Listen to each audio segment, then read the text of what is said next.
आज ना आपण तांदूळ किंवा तांदळाचं पीठ न वापरता तांदळाच्या कुरवड्या कशा बनवल्यात ते पाहूयात. व्हिडिओ पूर्ण बघा. तर इथं बघा ही कुरवडी गव्हाच्या कुरडईपेक्षाही कशी फुललेली आहे आणि दिसायला तर एकदम गव्हाची कुरवडी झालेली आहे. जर तुमच्या कुरवड्या करायच्या राहून गेल्या असतील तर या पद्धतीनं कुरवड्या तुम्ही नक्की करू शकता.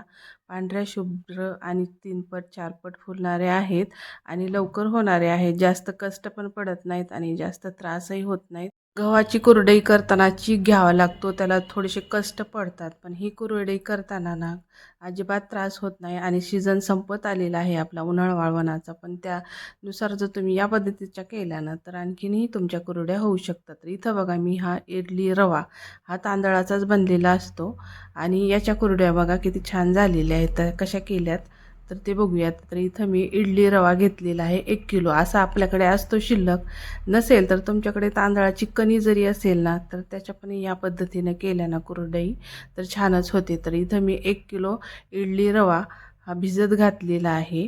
आणि काय करायचं, पाणी टाकायचं आणि 5-10 मिनिटांना सगळं पाणी वर येतं ना तर ते पाणी काढून टाकायचं आणि परत दिवसभर सकाळी भिजू घालायचा ह्या इडली रवा आपल्याला. आणि संध्याकाळी मग आपल्याला त्याचं चीक बनवायचा आहे. तर हा बघा मी सगळं असं भरपूर पाणी टाकून हे एकदा 5-10 मिनिटांवर वर सगळं पाणी येतं धुवून घ्यायचे आहे. कोणतीही रेडीमेड वस्तू असेल ना त्याला थोडीफार पावडर लावलेली असते, त्यामुळं हे असं धुवून घ्यायचं. आणि आपल्याला परत भिजत घालायचं आहे. 7-8 घंटे तरी हा रवा भिजला गेला पाहिजे, त्यानंच आपल्या कुरवड्या फुलणार आहेत. त्यामुळे या पद्धतीनं भरपूर पाणी टाकून 5-10 मिनिटांनं अगोदर पाणी काढायचं आणि नंतर स्वच्छ पाणी टाकायचं आहे आपल्याला त्याच्यामध्ये. तर आता बघा हे पाणी कसं 15 ते 20 मिनिटांनंच हे पाणी असं वर आलेलं आहे. हे काढून टाकायचं सगळं पाणी, कारण तिथपर्यंत असं पाणी त्याच्यात गेलेला नसतो त्या रव्यामध्ये. आणि परत 5-6 घंट्याने छान मुरला जातो. त्यामुळं 5-10 मिनिटातच हे पाणी काढून टाकायचं आहे, फेकून द्यायचं आहे.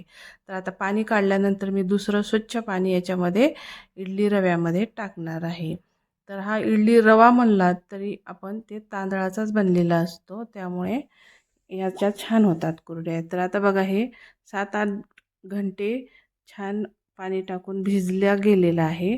तर आता हे पाणी आपल्याला फेकून द्यायचं नाही. आता हा रवाना आपल्याला बारीक करताना जे पाणी लागेल थोडंसं बॅटर बनवताना तेच पाणी आपल्याला वापरायचं आहे. आणि आता हे बघा थोडं थोडं करत मिक्सरच्या भांड्यामध्ये आपल्याला होता होईल तितकं बारीक करायचं आहे. जेवढं बारीक होईल ना तेवढी तुमची कुरवडी छान फुलणार आहे. त्यामुळं मिक्सरला छान बारीक पेस्ट करून घ्यायची आहे. तर बघा थोडं थोडं पाणी पण टाकायचं, म्हणजे पाणी टाकल्यामुळे काय होतं चांगलं बारीक होतं. भरपूर पाणीही टाकायचं नाही, थोडंच टाकायचं 1-2 चमचे.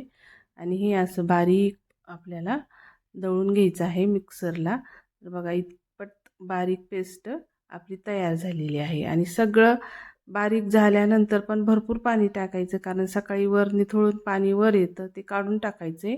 आणि खाली मात्र मग आपला चीक राहतो. तर हे पाणी काय असंच राहत नाही, वर छान असं पाणी येतं आणखीन वर आणि खाली चीक राहतो घट्टसर, ते आपला चीक असणार आहे. आता हे मी रात्रभर असंच झाकून ठेवलं आहे. आता बघा सकाळी सगळं पाणी वर, जेवढं आपलं एक्स्ट्राचं पाणी आहे ना सगळं वर आलेलं आहे. तर हे सगळं काढून टाकायचं आहे, याची गरज नाही आता आपल्याला. होता होईल तितकं सगळं पाणी काढायचं आणि गव्हाचा चीक जसा असतो ना त्या पद्धतीनं हे आपल्याला घ्यायचं आहे. तर 1 किलो मी इथं इडली रवा वापरलेला आहे. तर एवढ्या ह्याचं भरपूर होतात कुरडई, त्यामुळे अर्ध्या पिठाच्या अगोदर करायच्या. जर तुम्हाला करायला मदतीला कोणी असेल तर 1 किलोच्या प्रमाणात तुम्ही करू शकता. जर मदतीला कोणी नसेल आणि तुम्ही एकट्याच करणाऱ्या असताल ना तर अर्धच बॅटर हे घ्यायचं आहे, चीक आपला झालेला तयार. कारण एकटीला पण या अर्ध्या चिकाच्या पण भरपूर अशा कुरडया तयार होतात. त्यामुळे बघा मी हे घट्ट आहे माझं. आता थोडंसं पाणी टाकून थोडंसं सैलसर करणार आहे. आणि जेवढा चीक घेतला आहे ना त्याच्या पाऊनच पाणी घ्यायचं. आणि जेवढा चीक, आता समजा आपल्याला वाटलं की हा चीक खूप घट्ट आहे तर जेवढा चीक आहे तेवढं पाणी घ्यायचं. आणि एक्स्ट्राचं वर 1 ग्लास पाणी घेऊनही तुम्ही उकळायला ठेवू शकता. तर बघा मी या पातेल्यानं निम्मा चीक घेतलेला आहे, तर त्याच पातेल्यानं मी पुढं पाणी उकळायला ठेवणार आहे.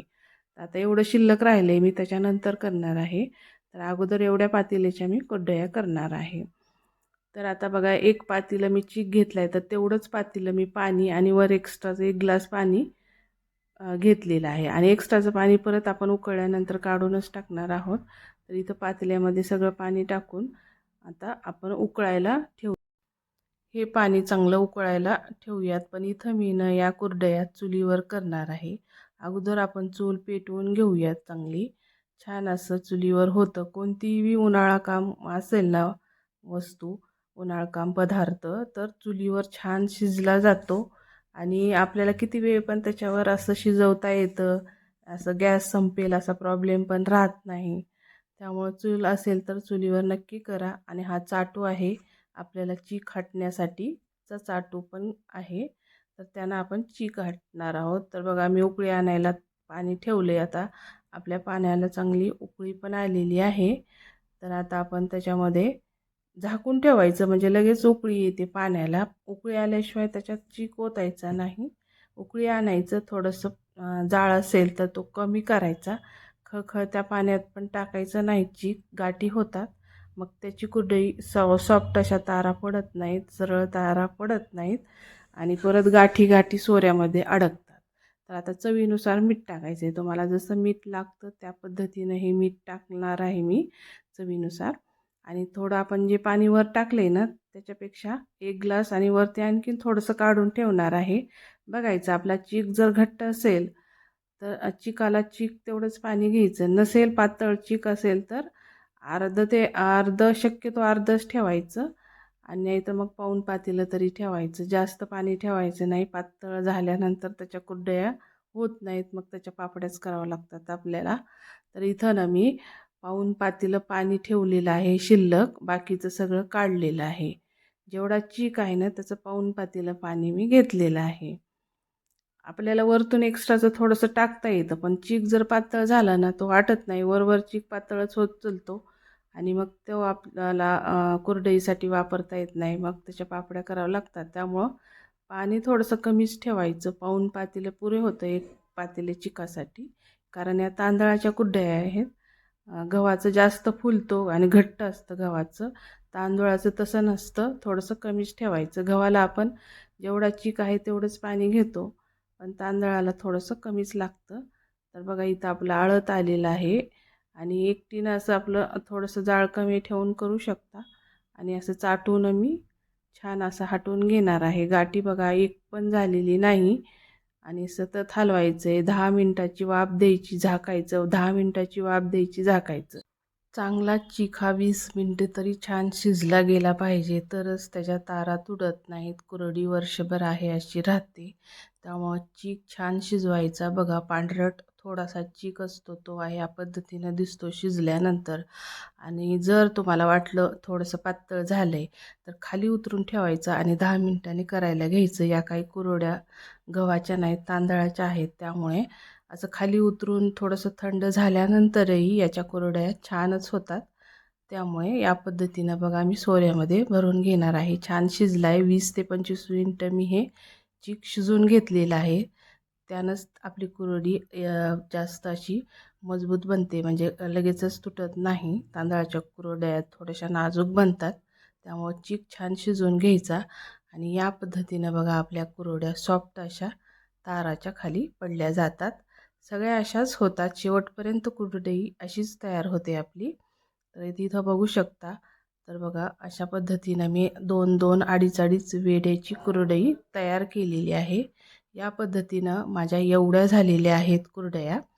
तर तुम्ही करू शकता.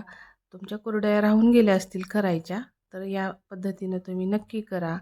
आणि सीझनच्या शेवटी थोडंसं ऊन वातावरणात असेल तरी या कुरड्या छान वाळतात आणि वर्षभर छान टिकतात. तर चांगल्या 2 दिवस उन्हामध्ये वाळवायच्या आणि तळल्यानंतर बघा जशी गव्हाची कुरडई फुलते ना त्याच पद्धतीनं या पण फुलतात. आणि अशा पद्धतीनं ह्या कुरडया नक्की करून बघा. आणि छान अशा गव्हाच्या कुरडईपेक्षाही छान तयार झालेली आहे अशी ही कुरडई. भरपूर होतात, त्यामुळे नक्की करून बघा.